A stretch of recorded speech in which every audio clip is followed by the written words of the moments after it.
Total internal reflection in the prism. Prism में अगर ray of light incident होती है तो किस तरीके से उसके अंदर इंटरनल रिफ्लेक्शन का प्रोसेस होता है, ये सब कुछ हम इस वीडियो में बताएंगे। ठीक है, अब आ रहा है प्रिज्म। प्रिज्म में कैसे? प्रिज्म हमारे जनरली 3 टाइप्स के होते हैं और तीनों प्रिज्म के ऊपर हम एक पर एक करके उसको डिस्कस करेंगे, इसलिए वीडियो आप देखिएगा बेटा। पहला हमारा प्रिज्म अगर हम लेते हैं कि अगर ये आपका प्रिज्म है जिसकी ये 3 रेक्टेंगुलर फेसेस हैं, साइड्स हैं, अगर यहाँ पे 90 डिग्री है और ये 45 और 45 डिग्री का एंगल बनाता है, तो ये पहले केस का प्रिज्म है। यानी ऐसा प्रिज्म जो कि आइसोसेलेस राइट एंगल है, जिसके दोनों एंगल्स इक्वल है 45 के और ये 90। दूसरा प्रिज्म ऐसा हो सकता है जिसके तीनों एंगल्स सेम हो, यानी ये 60 डिग्री, ये भी 60 डिग्री और ये भी 60 डिग्री, यानी the prism which have equal sides that is equal angles that is 60, 60 and 60। Third type का हमारा प्रिज्म है कि अगर मान लीजिए यहाँ पे 90 डिग्री है, ये 30 डिग्री है और ये 60 डिग्री है, तो इन तीन तरह के प्रिज्म के केसेस हैं और तीनों प्रिज्म में किस तरीके से टोटल इंटरनल रिफ्लेक्शन के हम प्रोसेस को ऑब्जर्व करेंगे, एक के बाद एक मैं आपके साथ शेयर करने जा रही हूँ। तो वीडियो को मैं स्टार्ट करती हूँ। फर्स्ट केस मैं जो लेने जा रही हूँ वो आइसोसेलेस राइट ट्रायंगल प्रिज्म, यानी उसमें एक एंगल 90 डिग्री है और उसके 2 एंगल्स इक्वल है, तो ये भी 45 डिग्री है और ये भी 45 डिग्री। तो इस केस में, इस प्रिज्म के केस में किस तरीके से टोटल इंटरनल रिफ्लेक्शन का प्रोसेस होता है। पहली चीज, ये ग्लास है, प्रिज्म एक ग्लास है और इसका जो इंसिडेंट यानी क्रिटिकल एंगल है वो है 42 डिग्री। यानी अगर जो इंसिडेंट एंगल है वो 42 डिग्री से ग्रेटर होगा, ठीक है, तभी उसके अंदर हम टोटल इंटरनल रिफ्लेक्शन के प्रोसेस को ऑब्जर्व करेंगे। ठीक, अब यहां पर हमारी कोई लाइट इंसिडेंट होती है, मान लीजिए पैरेलल, ठीक है, तो ये 90 डिग्री पर उस पर इंसिडेंट हो रही है। तो जब ये लाइट 90 डिग्री पर इंसिडेंट हो रही है तो कभी भी किसी ग्लास स्लैब पर या कहीं पर 90 डिग्री पे इंसिडेंट होती है तो बिना डेविएट हुए स्ट्रेट 90 डिग्री पर ये निकलती है। तो ये यहाँ पर ये सीधे यहाँ पे 90 डिग्री पर आके इस सरफेस पे स्ट्राइक करेगी। क्लियर? ये देखिए 90 डिग्री स्ट्रेट लाइन। अब ये 90 डिग्री है। क्लियर? अब यहाँ पर हमने एक नॉर्मल डाला। क्लियर? ये हमारा क्या हो गया? नॉर्मल। ये एंगल कितना है? 45 डिग्री, ये 90 डिग्री। ये एंगल कितना है प्रिज्म का? 45, ये 90, तो ये एंगल कितना हो गया? 45।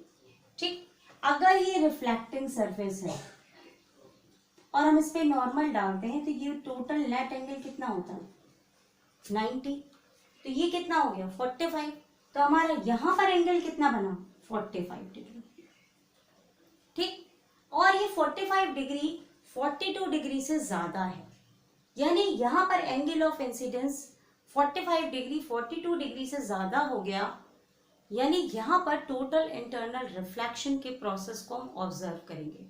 और जब भी कोई लाइट अगर इंसिडेंट होती है और उसका एंगल आपके एक क्रिटिकल एंगल से ज्यादा होता है तो वो टोटल इंटरनल रिफ्लेक्शन को उसमें प्रोसेस होता है और फिर जो एंगल ऑफ इंसिडेंस होता है वो एंगल ऑफ रिफ्रैक्शन के बराबर हो जाता है। ठीक है, तो ये यहाँ से आपकी 45 डिग्री बनाती हुई स्ट्रेट जाएगी। कितनी जाएगी? 45 डिग्री बनाते हुई, क्योंकि जितना एंगल ये बनेगा उतना ही एंगल ये बनेगा और फिर ये इस सरफेस को स्ट्राइक करेगी, क्योंकि ये इसके बाहर नहीं जाएगी, क्योंकि ये 42 डिग्री से ये एंगल ऑफ इंसिडेंस ज्यादा है 45, और ये थर्ड सरफेस को स्ट्राइक करेगी और यहाँ पर ये 90 डिग्री पे स्ट्राइक कर रही है, तो बिना डेविएट हुए it passes undeviated to other medium. So this is how the light deviates या takes the path in case of the prism having an angle 90 degree and the two angles are equal, that is 45 and 45. तो main बात बेटा यहाँ पे जो दो तीन बातें हैं कि अगर 90 डिग्री पे लाइट आ रही है तो वो अनडेविएट गुजर रही है, और जब यहाँ पर एंगल आया तो ये 90 डिग्री का एंगल है क्योंकि 90 से अंदर गई, ये 45 है ऑलरेडी प्रिज्म एंगल है, तो ये 45 है तो ये दोनों साइड्स बराबर है, तो ये 45 तो ये भी 45 डिग्री एंगल लग गया। तो यहाँ पर ये नॉर्मल 90 बनाता है, तो अगर नॉर्मल में ये आपका 45 निकल गया तो ये 45 हुआ, तो फिर ये रिफ्लेक्ट किया क्योंकि ये 45 डिग्री 42 डिग्री से ज्यादा है, क्रिटिकल एंगल से ज्यादा है, तो ये इस प्रिज्म के बाहर नहीं जा पाएगी, इसी प्रिज्म के अंदर ये इसमें टोटल इंटरनल रिफ्लेक्शन होगा। क्या होगा? टोटल इंटरनल रिफ्लेक्शन मैंने लिखा है, and in reflection angle of incidence is equal to angle of refraction. तो यहाँ एंगल ऑफ इंसिडेंस 45 था तो एंगल ऑफ रिफ्लेक्शन भी 45। So the light takes this path and when it strikes this surface, इस surface को जब strike करेगी तो यहाँ 90 डिग्री पे स्ट्राइक कर रही है, so it passes without deviated and goes with the 90 degree and to the other medium. मेरे ख्याल से आपको समझ में आ गया होगा। अब हम इसके बाद नेक्स्ट केस लेते हैं। Now see the case. अब प्रिज्म को हमने इस तरीके से रखा कि 90 डिग्री यहाँ टॉप पर आ रहा है, जब 90 डिग्री का एंगल यहाँ आ गया तो 45 और 45 यहाँ आ गया, और लाइट अब मान लीजिए इस तरफ से आ रही है, ठीक है। तो लाइट जब हमारी इस तरफ से गई 90 डिग्री पर, तो यहाँ पर इसने 90 डिग्री बनाया तो अनडेविएट हो गई और डायरेक्टली जाकर ये इस सरफेस पे स्ट्राइक करी। यहाँ पर जब स्ट्राइक करती तो 90 डिग्री के साथ स्ट्राइक किया लाइट ने, तो वो अनडेविएट होकर के अंदर आ गई, ठीक। लेकिन यहाँ पर जब स्ट्राइक किया तो देखिए यहाँ पे 90 डिग्री नहीं बन रहा, तो यहाँ पर इसका एंगल कितना बना? ये 45 है, ये 90 है, तो ये एंगल इसका कितना बनेगा? 45 डिग्री। क्लियर? जब 45 डिग्री आपका ये बना तो यहां से आपकी जब नॉर्मल गई ये, तो ये भी कितना बना? 45 डिग्री का, और लाइट हमारी इस सरफेस को स्ट्राइक करेगी। क्लियर? जब लाइट हमारी यहां पे स्ट्राइक कर रही है और ये नॉर्मल आपका जा रहा है, तो ये आपका 45 है तो ये भी 45, और फिर लाइट हमारी ऐसे निकल जाएगी और ये भी 45 डिग्री का एंगल बनाएगी। तो यहां जब लाइट पहुंची तो ये फिर 90 डिग्री पर इस पर अटैच कर रही है, और इसीलिए यहाँ पर ये अनडेविएट होकर के निकल गई। तो ये इंसिडेंट रे जब इस तरीके से आती है तो यहाँ पर देखिए ये 45 था, ये 90 डिग्री है, जब ये 45 ये आपकी नॉर्मल जा रही है तो ये 45 है, तो ये भी 45। तो आपका जो एंगल है ये एंगल ऑफ इंसिडेंस है, ये एंगल ऑफ रिफ्लेक्शन है, और ये दोनों इक्वल हो गए, तो ये 45 तो ये भी 45। फिर लाइट आपकी स्ट्रेट यहाँ पर गई, ये आपकी नॉर्मल लाइन जा रही है, तो ये 45 तो ये भी 45, क्योंकि जैसे आप ये देखिए ये 90 ये 45, तो ये वाला 45 और नॉर्मल पूरा 90 डिग्री होता है। आप इस चीज को ऐसे ध्यान से समझो बेटा, अगर आपके ऐसे ये जा रहा है, ठीक है, ये आपकी नॉर्मल लाइन है। क्लियर? और आपका अगर ये सीधा लाइन जा रहा है तो ये 45 डिग्री का एंगल है, ठीक, तो ये भी 45 का एंगल, और ये नॉर्मल जा रही है, नॉर्मल है तो ये 45 तो ये भी 45, ठीक। तो इस तरीके से ये 45 डिग्री बनाते हुए जब ये इस सरफेस पे स्ट्राइक करेगी तो यहाँ 90 डिग्री पे स्ट्राइक कर रही है, और ये अनडेविएटेड होकर के बिना डेविएट करे ये बाहर आ जाएगी। तो जब हमारा प्रिज्म इस तरीके से होता है तब इसमें इस तरह से रिफ्लेक्शन होता है। यानी दो बात आपको ध्यान रखनी है कि अगर यहाँ 45 डिग्री जो है वो ग्लास के क्रिटिकल एंगल 42 डिग्री से ज्यादा है, तो जब 42 डिग्री से ज्यादा एंगल अंदर इंसिडेंस एंगल हो जाएगा तो उसमें टोटल इंटरनल रिफ्लेक्शन होगा, और angle of incidence angle of reflection से बराबर हो जाएगा। तो यहाँ 45 पे स्ट्राइक करी तो 45 से ही ये आगे इस सरफेस पे स्ट्राइक करेगी, ठीक है। अब मैं सेकंड केस ले रही हूँ प्रिज्म का। अब इस केस को देखिए, जहां पर प्रिज्म के तीनों एंगल 60 डिग्री के हैं, तो ये इक्विलेटरल प्रिज्म हो गया। तो लाइट चाहे इस सरफेस से आए, चाहे इससे आए, चाहे इससे आए, सेम पैटर्न को ऑब्जर्व करेगी। तो हम इस पैटर्न को इधर से मान लीजिए लाइट हमारी इंसिडेंट हो रही है, तो लाइट जब यहाँ पर इंसिडेंट हो रही है तो वो 90 डिग्री पे इंसिडेंट हुई, ठीक है। तो यहाँ पर भी उसने 90 डिग्री बनाया, तो जब 90 डिग्री पर इंसिडेंट हो रही है तो यहाँ पर बिना डेविएट हुए वो इस सरफेस पे स्ट्राइक करेगी, सामने वाले सरफेस पे। अब ये 90 डिग्री है और यहाँ पर एंगल ऑफ प्रिज्म 60 डिग्री है, तो हमारा बेटा ये क्या हो जाएगा 30 डिग्री। ठीक है, अब ये आपकी नॉर्मल जा रही है, तो रिफ्लेक्टिंग सरफेस और नॉर्मल के बीच में 90 डिग्री का एंगल होता है। अब आपका रिफ्लेक्टिंग सरफेस ये है, ये, और ये आपका नॉर्मल जा रहा है। ठीक, ये पूरा एंगल आपका 90 है, तो ये 30 निकल गया, तो ये एंगल कितना बचा 60 डिग्री। ठीक, तो एंगल ऑफ इंसिडेंस यहां पर क्या हो गया 60 डिग्री, और 60 डिग्री 42 डिग्री से ज्यादा है, और ग्लास के केस में 42 डिग्री जो होता है वो उसका इंसिडेंस क्रिटिकल एंगल है। तो 60 डिग्री 42 डिग्री से ज़्यादा है, तो इसमें टोटल इंटरनल रिफ्लेक्शन को ऑब्जर्व किया जाएगा। तो यहाँ पर इंसिडेंस एंगल जो लाइट आपकी रिफ्लेक्ट होगी, रिफ्लेक्शन टोटल इंटरनल रिफ्लेक्शन के उसमें, तो angle of incidence is equal to angle of reflection. तो ये 60 डिग्री, तो यहाँ पर वो 60 डिग्री से ही इधर पास हो जाएगी। ठीक है, 60 डिग्री से वो इधर आएगी तो ये स्ट्रेट आ जाएगी। क्यों? क्योंकि नॉर्मल से यहाँ तक का पूरा एंगल कितना हो गया 90, तो ये 30 हो गया, और ये ऑलरेडी 60 था। ठीक है, तो ये यहाँ पर कितने एंगल पे स्ट्राइक करी 90 डिग्री पर, और जैसे इसने 90 डिग्री पे स्ट्राइक किया, ये अनडेविएट होते हुए बाहर 90 डिग्री पे चली जाएगी। क्लियर? यानी आपको ये याद रखना है पहली चीज कि क्रिटिकल एंगल आप चेक करोगे, वो अगर 42 डिग्री से इंसिडेंस एंगल ज्यादा हो गया, इंसिडेंस एंगल कैसे निकालोगे आप यहाँ से देखो, ये 90 डिग्री है, जितना प्रिज्म का एंगल है वो उन दोनों को माइनस किया, तो ये आपका 30 आ गया। जो भी एंगल आया उस एंगल को आप नॉर्मल के 90 डिग्री से माइनस करो, तो आपका कितना बचा 60 डिग्री, तो वही एंगल आपका इंसिडेंस हो गया। तो फिर दूसरा उतना ही एंगल रिफ्लेक्शन हो गया, ये एंगल ऑफ रिफ्लेक्शन हो गया which is also equal to 60 degree. Clear? तो फिर आपने नॉर्मल से किया, तो ये आपका इधर, और इसके साथ कंपेयर करके फिर आप आराम से निकाल सकते हैं कि कितने एंगल के साथ यहाँ पर बाहर आएगा।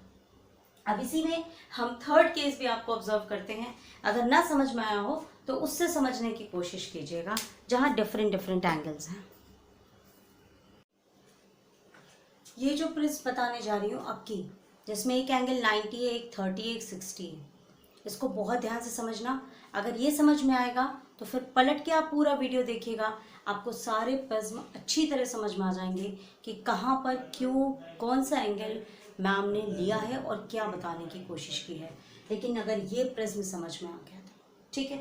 तो हमने ये प्रिज्म लिया कि ये 90 है, इसमें ये एंगल 60 डिग्री है और ये एंगल 30 डिग्री है। ठीक है, और लाइट जो है वो 90 और 60 जिधर एंगल बन रहा है इसकी तरफ से एंटर कर रही है, तो लाइट हमेशा स्ट्रेट एंटर करेगी, तो यहाँ पर वो 90 डिग्री के साथ एंटर करती है।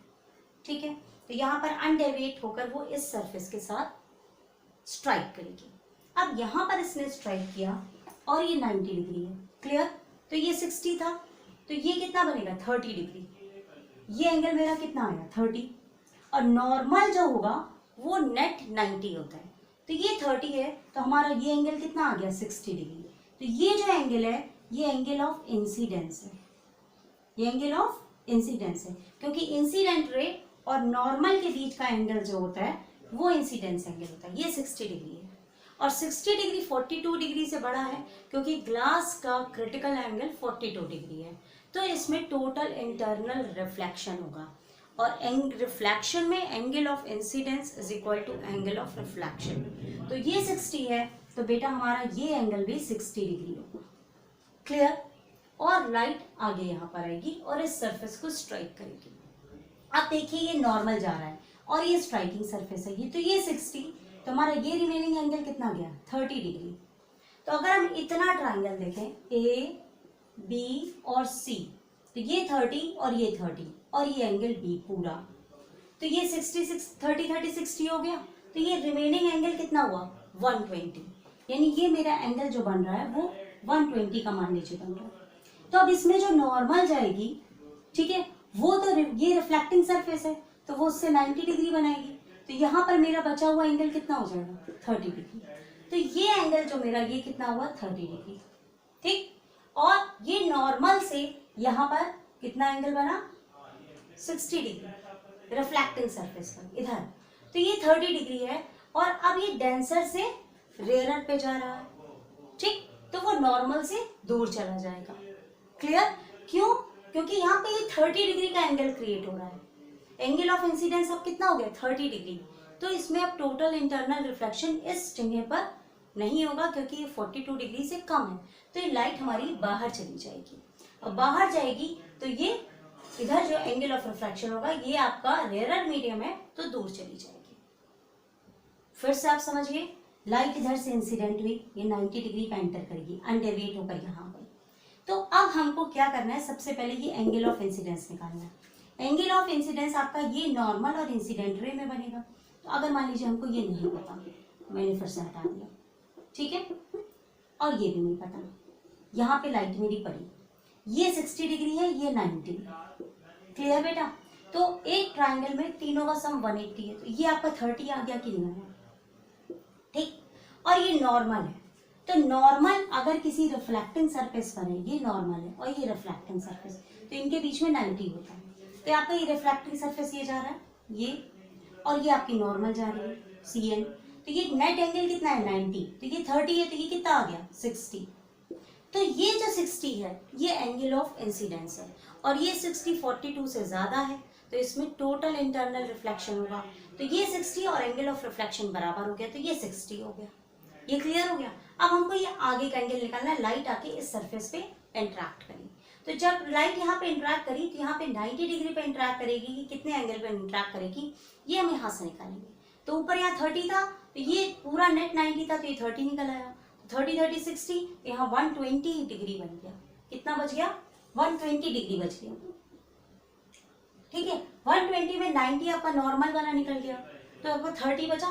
तो यहाँ पर एंगल ऑफ इंसिडेंस आपका कितना बन गया? 30 डिग्री, और 30 डिग्री 42 डिग्री से कम है, तो अब यहाँ से ये वापस नहीं आएगी, ये दूसरे मीडियम में रिफ्रैक्ट हो जाएगी। तो 30 डिग्री जो है, अब जहाँ ये रिफ्रैक्ट होगी तो ये नॉर्मल से दूर जाएगी क्योंकि ये डेंसर से रेयर में जा रही है। तो इस तरीके से ये पाथ बनता है। ठीक है, अब प्रिज्म का वही केस देखिए जिसमें एक एंगल प्रिज्म का 90 डिग्री है, एक 60 है और एक 30 है, लेकिन अब की बार जो लाइट आ रही है वो इस वाले सरफेस से आ रही है। 30 और 60 डिग्री का जिधर एंगल बन रहा है, इससे पहले जो लाइट आई थी वो 90 और 60 से एंटर करी थी। अब की जो लाइट एंटर कर रही है वो जिस तरफ 90 और 60 और 30 डिग्री का सरफेस है, उस सरफेस से अगर लाइट अंदर एंटर कर रही है तो यहाँ पर लाइट 90 डिग्री से एंटर करेगी। ठीक है, तो यहाँ पर भी ये 90 डिग्री से जाएगी और अनडेविएट होकर इस वाले सरफेस को स्ट्राइक करेगी। ठीक, फिर आप वो फंडा देखिए, ये 90 है, ये 60 है, तो ये आपका एंगल कितना हो गया? 30। ये आपकी नॉर्मल जा रही है। ठीक, ये नॉर्मल गई तो ये 90 डिग्री होगा, तो ये 30 आपका निकल गया। तो यहाँ पर एंगल ऑफ इंसिडेंस आपका क्या आ गया? 60 डिग्री। एंगल ऑफ इंसिडेंस क्या हो गया? 60 डिग्री। तो इस तरीके से निकाला जाता है। अब 60 डिग्री आ गया तो ये भी प्रिज्म के जो क्रिटिकल एंगल है उससे ज्यादा हो गया 42 से, तो इसमें टोटल इंटरनल रिफ्लेक्शन होगा। तो जितना एंगल ऑफ इंसिडेंस उतना ही एंगल ऑफ रिफ्रैक्शन, तो यानी ये भी 60 डिग्री। क्लियर? अब लाइट जाके तीसरे सरफेस को स्ट्राइक करेगी।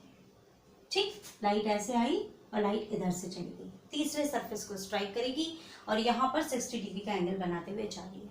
तो अब यहाँ पर कितना एंगल होगा? अब ये नॉर्मल है, ये स्ट्राइकिंग सरफेस है, तो ये टोटल आपका 90 डिग्री हुआ ये चीज। तो ये 60 निकल गया, तो ये आपका कितना आया? 30 डिग्री। अब अगर आप ये नीचे वाला ट्राइंगल देखें तो ये 90, ये 30, तो ये कितना हो गया? 60 डिग्री। ठीक, और आपका ये इधर पूरा 120 डिग्री। यहाँ पर अगर आप नॉर्मल खींचेंगे तो आपका ये एंगल कितना हो गया? 30 डिग्री, यहाँ पर जो इंसिडेंस एंगल है, और 30 डिग्री 42 डिग्री से कम है, तो यहाँ पर टोटल इंटरनल रिफ्लेक्शन नहीं होगा, लाइट आपकी बाहर चली जाएगी क्योंकि ये 42 डिग्री से कम है। तो यहाँ पर ये लाइट आपकी रिफ्रैक्ट होके बाहर चली गई, यानी जिसको हम इमर्जेंट रे कहेंगे। क्या कहेंगे? इमर्जेंट रे। ठीक है, और ये आपका नॉर्मल हो गया यहाँ पर। क्लियर? ये आपका रिफ्लेक्टेड रे हो गया। तो इस तरीके से लाइट का रिफ्लेक्शन प्रिज्म के केसेस में होता है और डिफरेंट प्रिज्म में डिफरेंट तरीके से होता है।